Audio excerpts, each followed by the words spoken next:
on the platform. Well, so one really important thing that needs to be stated is that Twitter, by definition, is a biased platform in favor of the left, period. It's not a question. I understand you might have your own interpretation, but it's very simple. Conservatives do not agree with you on the definition of misgendering. If you have a rule in place that specifically adheres to the left ideology, you, by default, are enforcing rules from a biased perspective. Well, Tim, there are a lot of people on the left who don't agree with how we're doing our job either. For sure. And those people think that we don't take enough action on abuse and harassment, and we let far too much behavior go. And they think but that's Twitter, a radical example, though. I mean, what he's talking about, in terms of generalities, that in general, things lean far more left. Would you agree to that?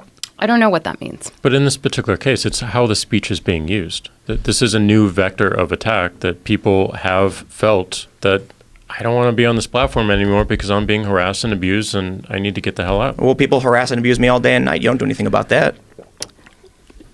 My notification's permanently locked at 99. You have it worse than I do. I mean, you got substantially more followers. And I don't click the notification tab anymore because it's basically just harassment. And so this is a really funny anecdote. I was covering a story in Berkeley, and someone said, if you see him, attack him. Like it was, I'm paraphrasing. They said basically to swing at me, take my stuff, steal from me. And Twitter told me after review it was not a violation of their policy. Somebody made an allusion to me being a homosexual, and I reported that, instantly gone. So when so for me, I'm like, well, of course Twitter is going to enforce the social justice aspect of their policy immediately. In my opinion, probably because you guys have PR constraints and you're probably nervous about that. But when someone actually threatens me with a crime and incites their followers to do it, nothing got done. Well, and I'm not the only one who feels that way. Well, Tim, that's a mistake. If someone acts in that manner and threatens to hurt you, that's a violation of our rules. Right. Maybe there was a mistake there, and I'm happy to go and correct that, and we can do it offline so we don't fear any sort of reprisal against you. But that's a mistake. That's not an agenda on my part or in the team's part. Would this be a manual? We don't have any PR constraints. That is not how So why did you ban Alex Jones? We can get into that. You want to get into that? Yes. Absolutely. Joe, you ready for Alex Jones? Sure. All right. Oh, I've been ready for Alex Jones. Let me pull this up. Well, let me say this. The reason I bring him up is that Oliver Darcy, one of the lead reporters covering Alex Jones and his content, said on CNN that it was only after media pressure did these social networks take action. So that's why I bring him up specifically, because it sort of implies you were under PR constraints to get rid of him.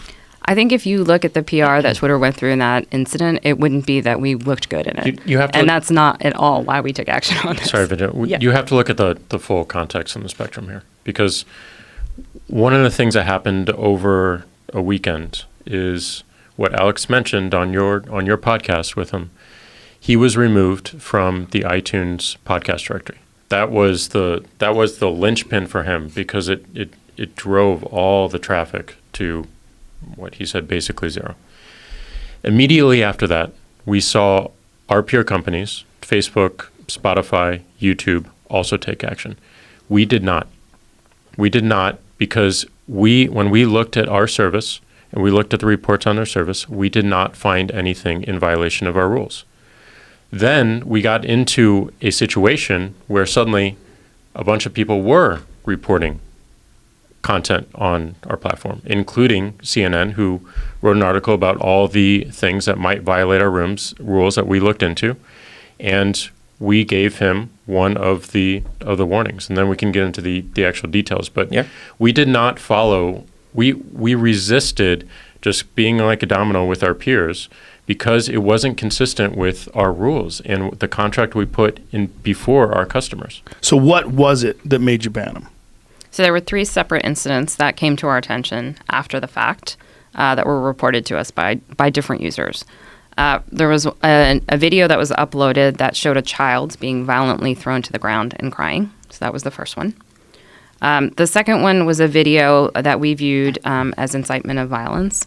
I can read it to you. It's a little bit of a transcript, but now it's time to act on the enemy before they do a false flag. I know the Justice Department's crippled a bunch of followers and cowards, but there's groups, there's grand juries, you called for it. It's time politically, economically, and judiciously, and legally, and criminally to move against these people. It's got to be done now. Get together the people you know aren't traitors, aren't cowards, aren't hedging their frickin' bets like all these other assholes do, and let's go, let's do it. So people need to have and then there's a bunch of other stuff, but at the end, so people need to have their battle rifles ready and everything ready at their bedsides, and you've got to be ready because the media is so disciplined in their deception. So this is you're saying that this is a call to violence against the media. That's what it sounded like to us at the time.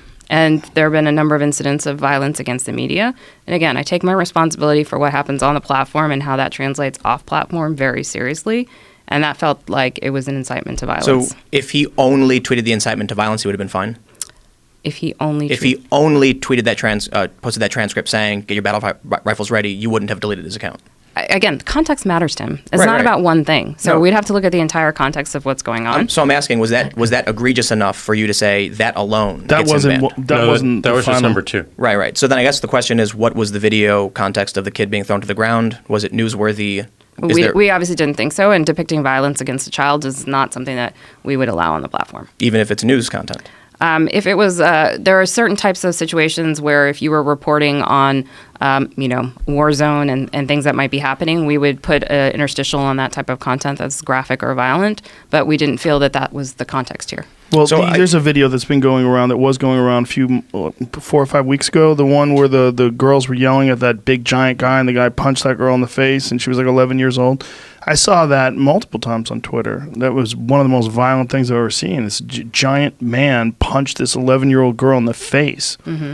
And that was that removed from Twitter? I don't know.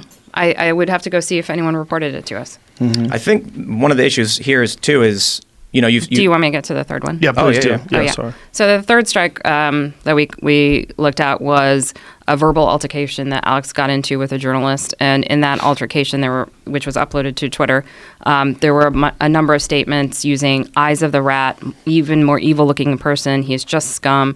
You're a virus to America and freedom. Smelling like a possum that climbed out of the rear end of a dead cow.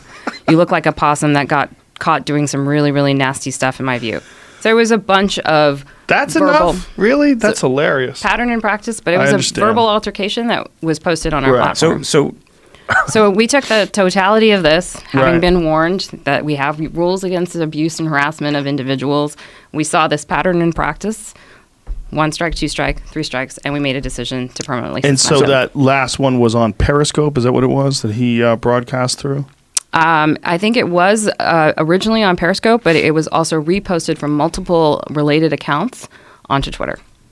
So we can agree with you when you say these things like, Alex said this, it sounds like a threat. He was berating this person, saying awful things. But ultimately, your judgment is the context. You say we have to pay attention to the context. We're just trusting that you made the right decision. Well, I'm giving you as much facts as I can give you here, and I think that this is a real hard part of content moderation at scale on global platforms. It's not easy, and I don't think Jack or I would tell you that it's easy. It's a preposterous volume you guys have to deal with. And it's that's not- one of the things that I wanted to get into with Jack when I first had him on, because when my thought, and I wasn't as concerned about the censorship as many people were, my main concern was, what is it like to start this thing that's kind of for fun, and then all of a sudden it becomes the premier platform for free speech on the planet Earth? So It is that, but it's also a platform that's used to abuse and harass a lot of people, and used in ways that none of us want it to be used, but Right. nonetheless it happens. So And I think it's an enormously complicated challenge for any company to do content moderation at scale, and that's something that we are sitting down thinking about. How do we take this forward into It the doesn't future? scale. Because It doesn't scale. Yeah. So